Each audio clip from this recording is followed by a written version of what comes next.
about phase portraits. We've looked at phase portraits before for systems of equations. There was one on your last exam with the rabbits and the foxes, and the rabbits settled at 3, the foxes went extinct. But now we're looking at strictly linear systems of differential equations, and for which we can build a phase portrait analytically. You don't have to use a computer software to build it. Although your project 2, you'll be using computer software to make phase portraits and think about the evolution of the system. But in class, we're going to be doing this analytically. So we want to find the eigenvalues of the system, which we learned last class by solving the characteristic polynomial, which is the determinant of a minus lambda I equals 0. So remember that I is the 2 by 2 identity matrix, which is 1, 0, 0, 1, which means that lambda is just some unknown constant. You multiply every entry in a matrix by lambda, so you get lambda 0, 0, lambda. So I have to calculate A, which is this guy, minus lambda I. And when you subtract matrices, you subtract component-wise. So I need to take the determinant of A minus lambda I. So here's my A, there's my lambda I, so I have 8 minus lambda. And then negative 11 minus 0 is still negative 11. 6 minus 0 is 6. And then I have negative 9 minus lambda. And I'm going to set that determinant equal to 0. And then how do you take the determinant of a 2 by 2 matrix? AD minus BC. So if you weren't in linear, this is typically A, B, C, D, and AD minus BC is the determinant. So AD minus BC equals 0. And then I'm going to replace, and I have 8 minus lambda times negative 9 minus lambda minus B times C is negative 66 minus negative is a positive equals 0. How do I solve this thing for lambda? Find the roots. Yep. How? Yeah. Yes, I'm going to multiply this all out, combine like terms, and I'm going to get a quadratic equation. And then either I can hopefully factor, otherwise use the quadratic formula. All right, so this comes to negative 72. That's minus 8 lambda plus 9 lambda is plus lambda squared plus 66 is 0. And so I've got lambda squared plus lambda. Negative 72 plus 66 is negative 6. And that does factor. So this is lambda plus 3 times lambda minus 2. Once you factored it, you set each factor to 0 separately and solve for lambda. So we get lambda is negative 3 and 2. 2 lambda values.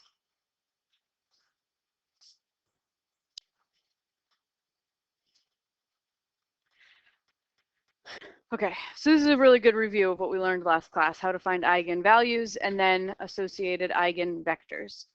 So I'm going to find the eigenvectors for each eigenvalue by solving AV equals lambda V, plugging in each lambda and getting the V vector that makes the equation true. Just you can use either. It's just the placeholder of an unknown. But sometimes I use V because Y represents the generic like XY vector. No, because the no, that's not why. So this is my generic XY that changes, right? You can put in, it can be anything. And then the eigenvector is a special vector xy. There's an infinite number of them, but not every vector is an eigenvector. All right, so I'm going to solve AV equals lambda V. And I'll start with the lambda equals 2. solve A, V equals lambda V. And A is my original A from the differential equation up here. 8, negative 11, 6, negative 9. Times some unknown vector xy equals lambda, which is 2, times xy. So I got to find an xy that makes this true. Any vector xy that makes it true. There will be an infinite number of them. You just have to find one. That's all you need. So you do the dot product with the first row and the first column. So that says 8x minus 11y equals 2x. And then second row with the column, and that equals 2y. 6x minus 9y equals 2y. If you solve either of these equations for y, you're going to get the same thing. And we get y is 6/11 x.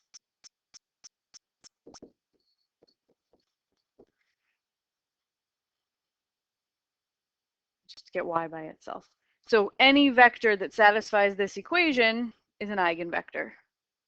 So pick any number you want for x. I'd like 11, because then I won't have any fractions in my eigenvector. So if I make x 11, then y is 6. So there's one of my eigenvectors. You could also have picked 22, 12, right? Any vector that satisfies the equation y equals 6/11 x will do. All right, then we just do the same thing for the negative 3 lambda.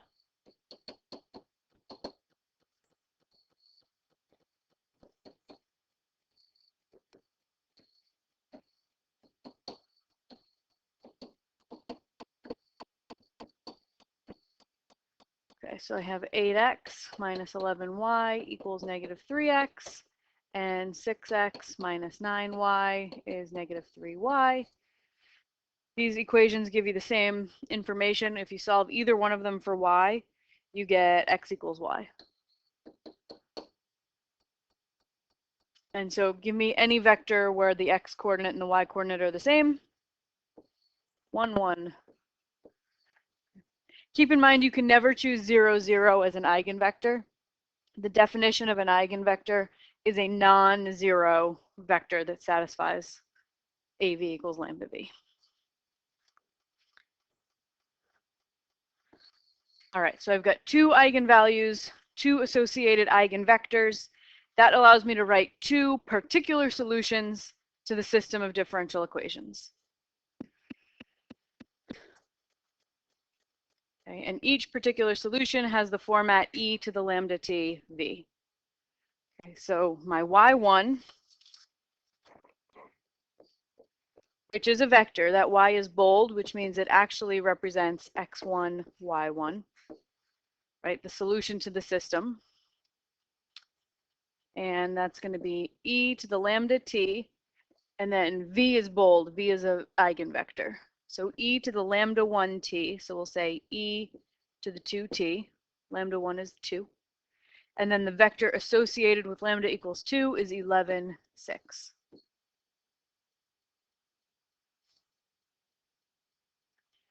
And then y2, my other particular solution, I can build using my other eigenvalue and eigenvector, e to the lambda 2t, v2. So this is x2, y2,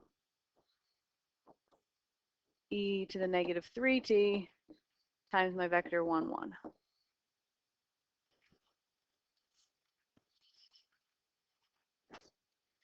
And if it's helpful to you, like it would be fine to leave it like this, but some people feel more comfortable like distributing that e to the 2t to both terms of the vector. So you end up writing x1, y1 equals 11 e to the 2t, 6 e to the 2t. You can leave it the other way, it's totally fine. But when you write it this way, you can easily say, oh, x1 is 11e to the 2t, y1 is 6e to the 2t, and then you know what your 2 functions are that you could check if you wanted to.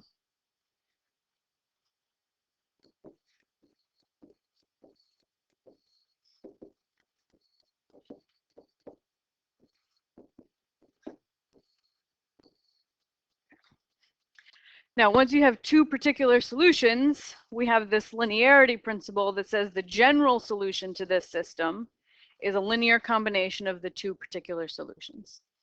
So we just take k1, y1 plus k2, y2, and we have a general solution.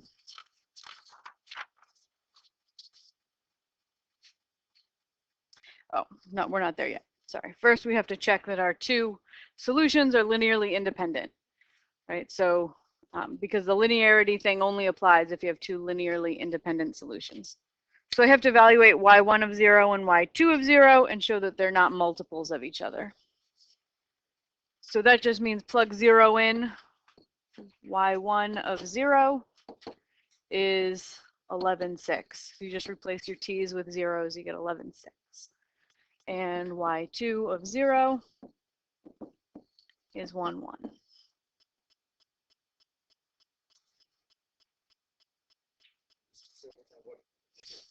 Sure, yeah. So the two formulas we just came up with, y1 and y2, I replaced my t values with zeros in right here and here and here and here. So then e to the 0 is always 1, and you just get 11.6 and 1, 1. Right. They're not multiples of each other, so they're linearly independent. And in general, when you have two distinct eigenvalues, if lambda 1 and lambda 2 are not the same value, they're always going to come out linearly independent, and you don't always have to check this. I just wanted to show you one time that they do turn out linearly independent.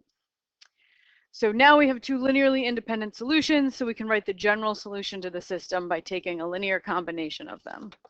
So y general, which means xy, x of t, y of t, is k1, y1. So k1, y1 was e to the 2t, 11.6. And then k2 and y2 was e to the negative 3t, 1, 1. And again, you can totally leave it like that, or you can distribute and get one big vector if you want.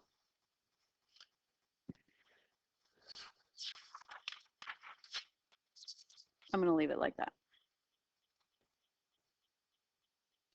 All right, so in this vector field, I created a vector field for this system using a computer. We're going to sketch the two straight line solutions we found. Those are the eigenvectors, straight line solutions. So I need to plot 11.6 and 1, 1. Those are my two straight line solutions. So if I find 11.6, it's about here.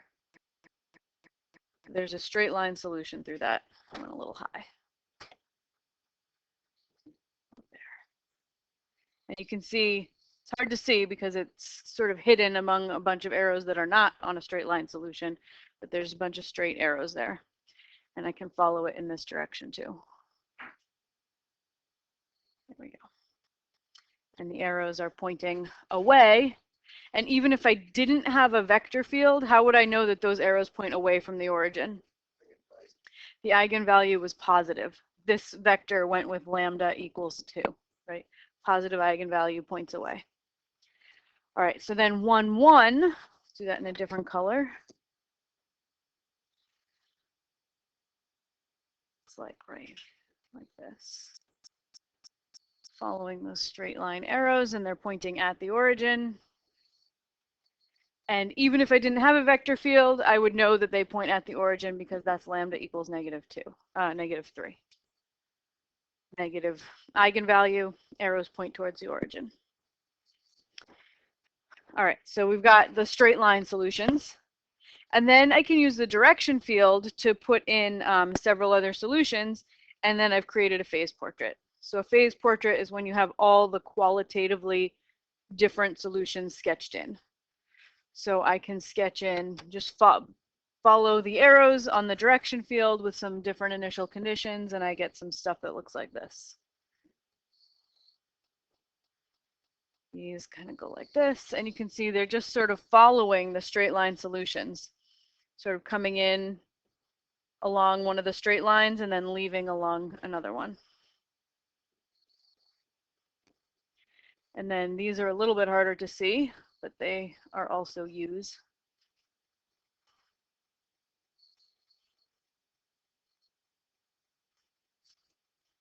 There's my phase portrait.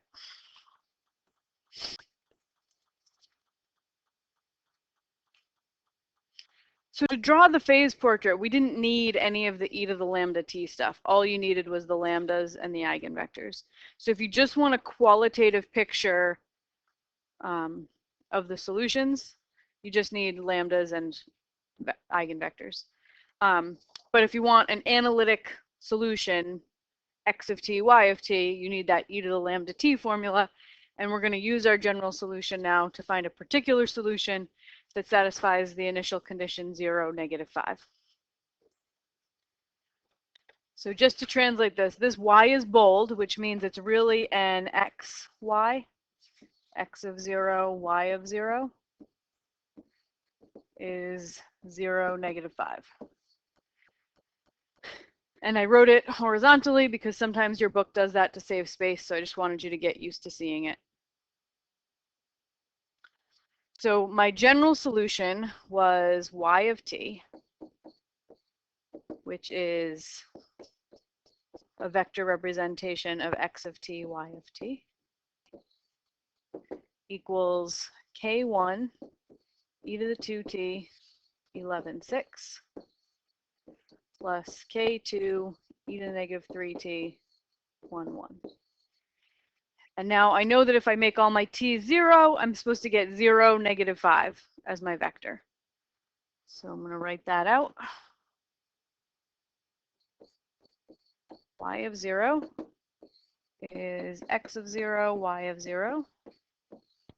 All right, e to the 0 is 1, so that e to the 2t goes away, and I get k1 times 11/6 plus k2 times 1/1, just making those t 0, and that's supposed to give me 0, -5.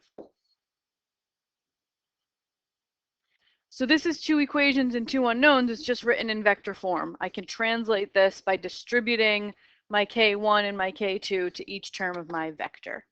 So this says 11k1 plus 1k2 is 0, and 6k1 plus 1k2 is -5. And then solve using your favorite method, substitution, elimination, whatever.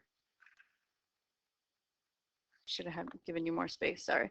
I'm going to write this under here, plus k2 equals -5. I'm going to subtract these two equations because then I'd have k2 minus k2 and those will go away. So 11 minus 6 is 5k1, 0 minus -5 is 5, so I get k1 is 1.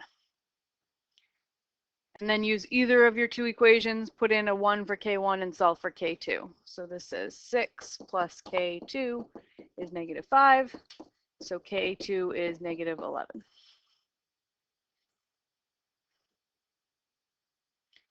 You got to be careful not to just circle k1 and k2. Those aren't the solution you're looking for. Those are just the constants that are a piece of your solution.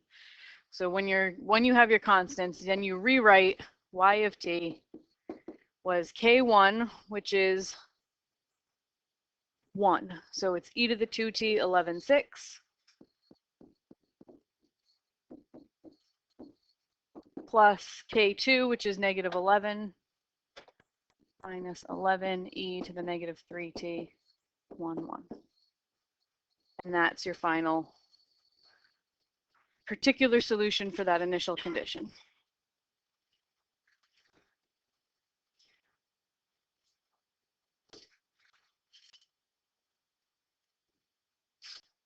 And I forgot to say something out loud here. The phase portrait we just drew. It turns out that phase portrait is typical. Whenever you have one negative and one positive eigenvalue, you'll have two straight line solutions, one that goes towards, one that goes away, and then you have these other solutions that sort of follow the straight lines, and it's called a saddle. There's two others that happen when you get real eigenvalues, either two positive or two negative eigenvalues, and you're going to look at those in the activities.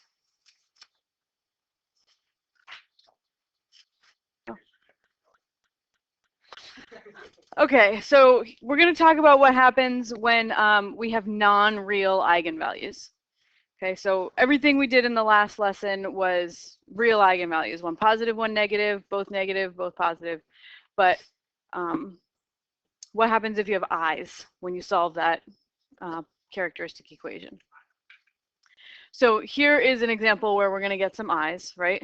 Here's its vector field. It doesn't appear that there are any straight line solutions in there.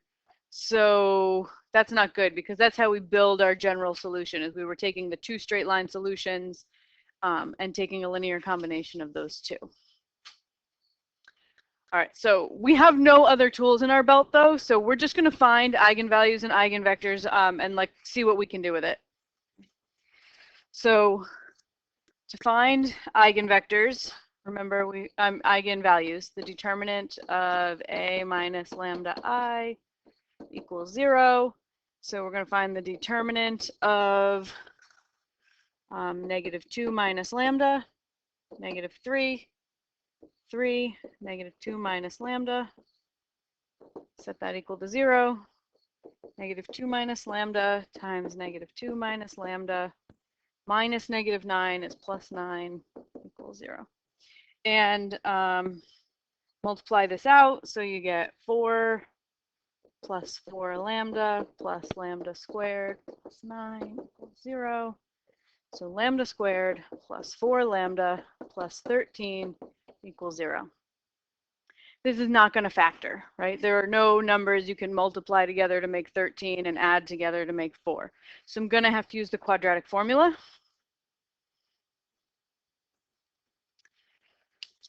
Okay, so lambda is -4 plus or minus the square root of 4 squared minus 4 times 1 times 13. Does anybody not know the quadratic formula? Should I write down the A's, B's, and C's version? All over 2. So when you simplify this, you get lambda is -4 plus or minus 16 minus 52 is -36. So this is the square root of -36 over 2. But how do you take the square root of -36? Things out here, so you know, 6i, yeah. So the square root of 36 is 6. The square root of -1 is I. So that's, you know, from some previous class you've taken. -4 plus or minus 6i over 2.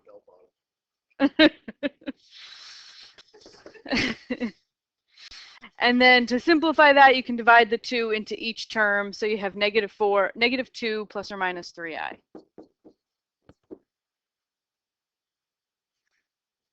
So there's my two eigenvalues, complex conjugates of each other. -2 plus 3i and -2 minus 3i.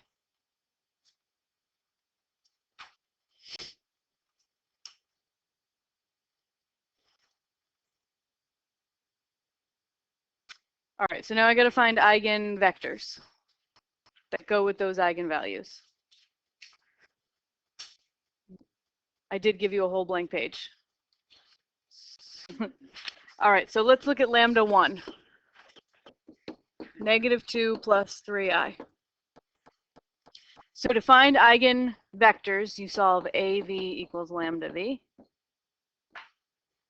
A was -2, -3, 3, -2, x, y equals lambda, which is now -2 plus 3i times xy. All right, so we're just going to do what we were doing before. It's going to look really ugly, but it's the exact same process, right? So I dot product the -2 and the -3 with my xy, so I have -2x minus 3y equals -2 plus 3i x.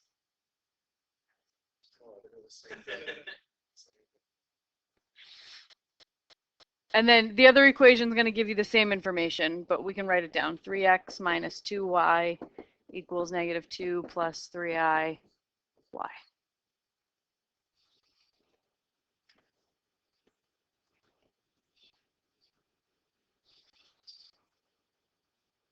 All right, looking at that first equation, I'm going to distribute the x on the right. So I have the left stays negative 2x minus 3y, and the right becomes negative 2x plus 3ix.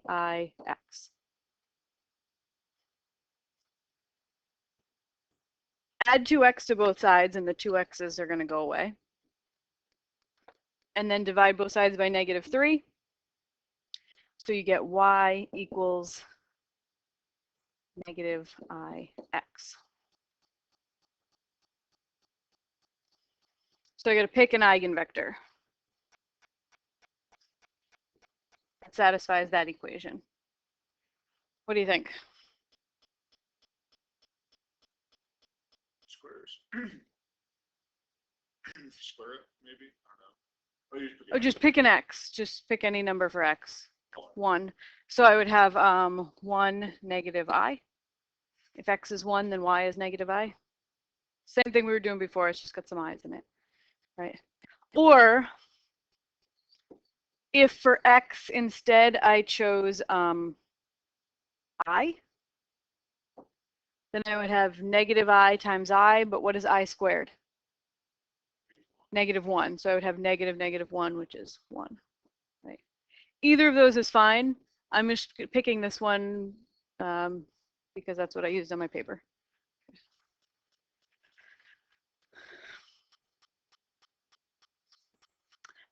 So now we have to do this again for lambda 2.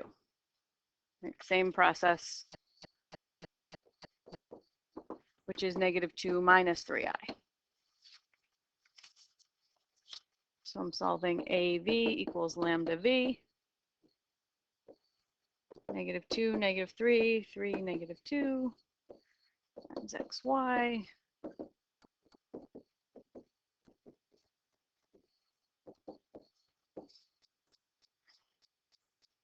Again, your two equations are going to give you the same information. I'm just not going to bother writing down the second one this time. So I have negative 2x minus 3y equals negative 2 minus 3i x. And when I solve for y, I get y equals ix. Same process we went through before. You would distribute that x. The x terms are going to go away, and you get y equals ix. So I need a vector that satisfies this equation. I could pick x were 1, and then y would be I, right? Or if I picked x were I, then y would be negative 1. Good. I'm picking this one. Sorry.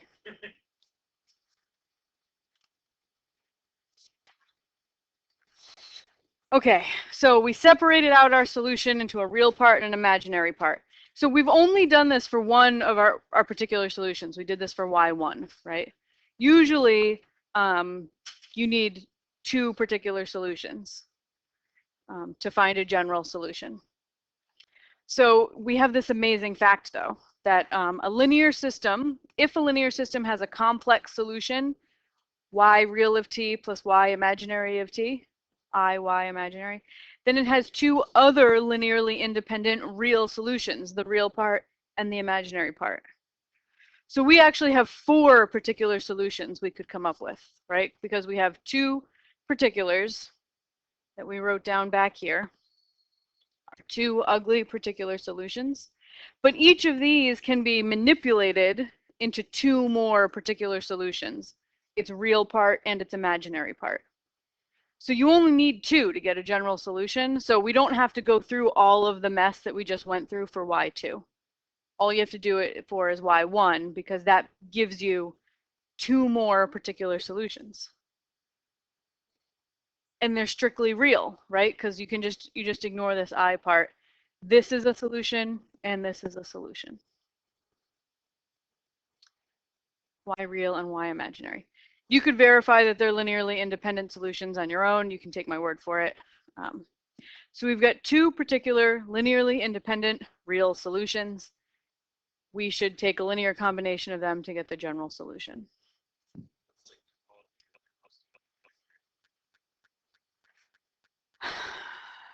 That's a great question. So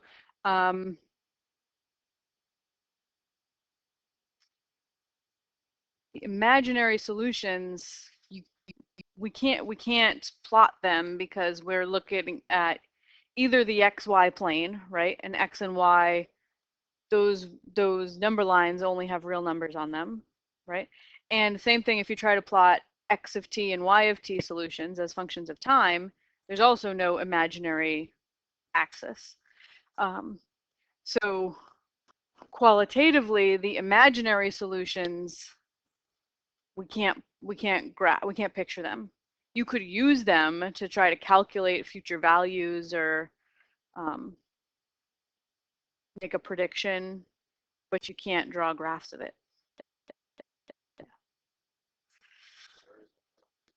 Right. That's why we do all this work to get to real solutions. Yeah. All right, so my general solution is y of t is k1 real of t, k1 real plus k2 imaginary.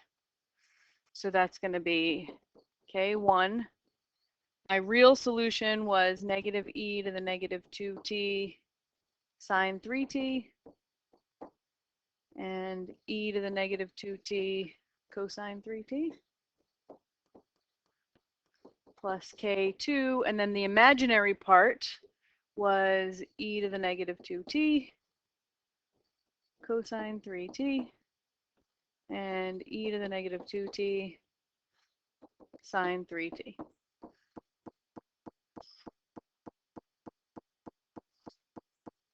So we have a general solution.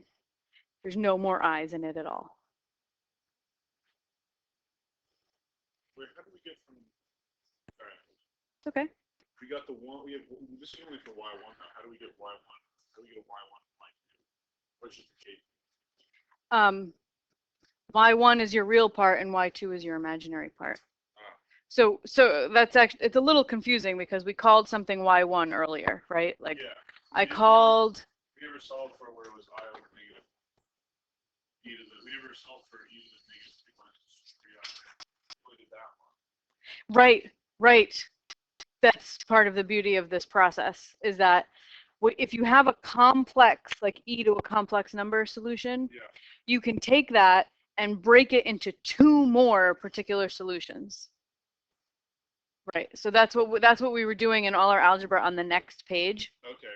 So we used that to break it apart into two more particular solutions. All right. So that we don't actually need y2. Oh. Because we could do that same thing with y2, and now I'd have four particular solutions. Right. I only need two. Yeah. So you take your complex solution, you break it into two additional real solutions, the real part and the complex and the imaginary part. Yeah. So that's what we did. That's what all this algebra was doing. Was breaking it, our singular complex solution, broke it into a real part and an imaginary part.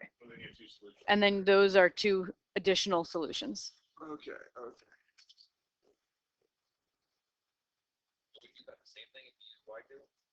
Okay. It would look different, but if I gave you an initial condition and to solve for K1 and K2, it would come out the same. So your general might look different, but in solving for a particular, it will always turn out the same. Okay, so this trick of using real and imaginary parts of a complex solution means that you only have to find the eigenvector associated with one of your eigenvalues, right? When the eigenvalues are complex. Because we just ignored that whole other solution, y2. So with a slight, right, slight adjustment, you can still use eigenvalues and eigenvectors to find a general solution of a linear system if it has complex eigenvalues, even though there are no straight line solutions. So in our example, the vector field appears to spiral around and towards the origin. So our general solution, I just rewrote it here, right? Same thing we wrote up above. Looks like that. And this is sinusoidal, right? This thing is sinusoidal because it's got sines and cosines, right? Which that explains the spiraling effect, right? But that e to the negative 2t, that's like the amplitude of your sinusoidal function, your a value in the front. But e to the negative 2t is an exponential decay function. So that's why it's spiraling in towards the origin. That's why it doesn't just cycle along the same route over and over. It gets smaller and smaller and smaller. Yeah. Yeah.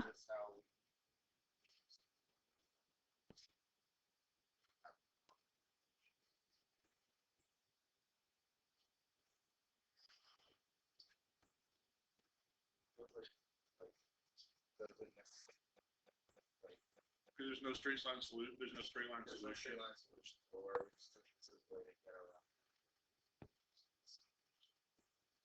Oh, no.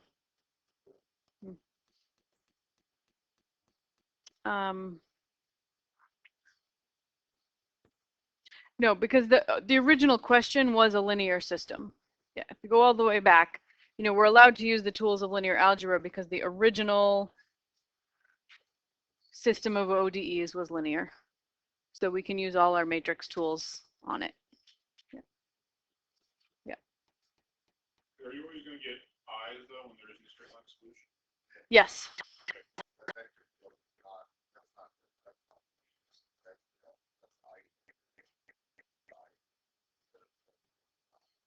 It's the vector field for the original system. Yeah. Where you pick a point xy and you calculate the x prime y prime and you get an arrow for the direction of the solution.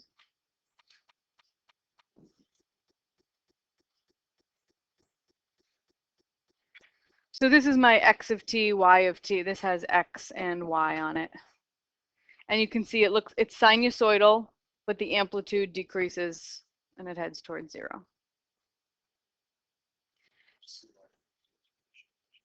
No, one's x and one's y. Let's see. I must have just picked a random initial condition. I can't remember which one. But one of these lines is x and one is y. One, like if this were a damped harmonic oscillator, one is position and one is velocity. Both of those functions are periodic.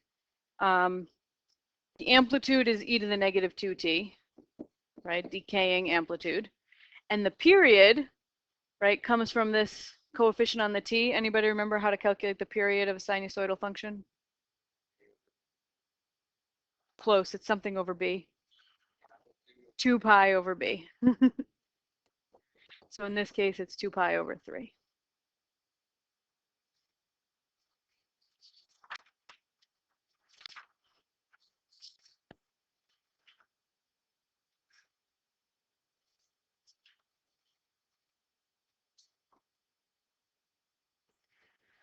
Okay, rewrote the general solution again. This is the same solution we found earlier. The sinusoidal aspect to this causes the oscillation to spiral about the origin. The fact that the amplitude is determined by an exponential decay function causes the solutions to approach 0, 0. But let's think about all the work we did to find this general solution. We did a lot, right? First, we had to find an eigenvector, an eigenvalue, and eigenvector. Those had i's in them. Then we had to change them to using Euler's formula and come up with 2 real solutions. So what was it that caused the exponential decay? Where did this negative 2 come from? The eigenvalue, yeah. The eigenvalue was negative 2 plus 3i, right? Lambda was negative 2 plus 3i. This negative 2 led to the e to the negative 2t. So this is what told me that the amplitude was e to the negative 2t. And the 3, what does that lead to? The period, yeah. The period was 2 pi over 3. So you can answer those things very quickly without getting the whole general solution. You can say, okay, well, this is going to be sinusoidal. It's going to spiral about the origin, towards the origin, and with period 2 pi over 3.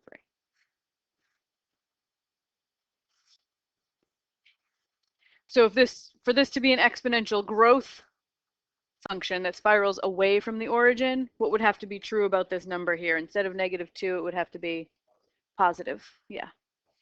So the sign of this number tells you whether you're going to have exponential growth or exponential decay. What if it were 0?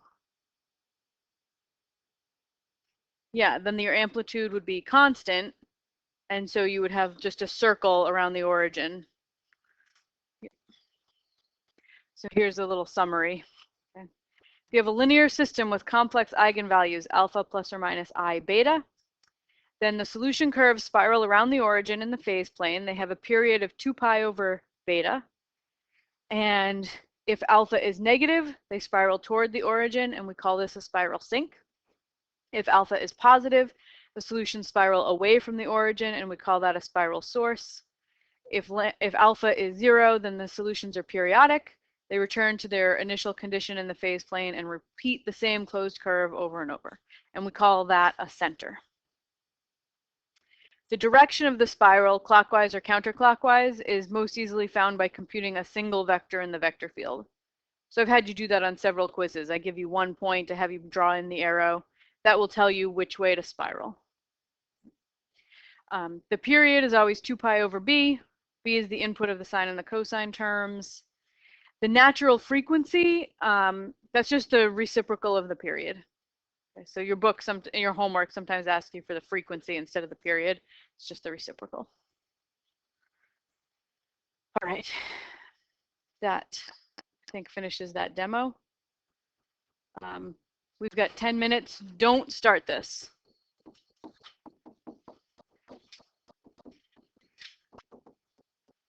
If you're done with the other class activities, you can start on number 2. I want to replace number 1 with something easier for next class.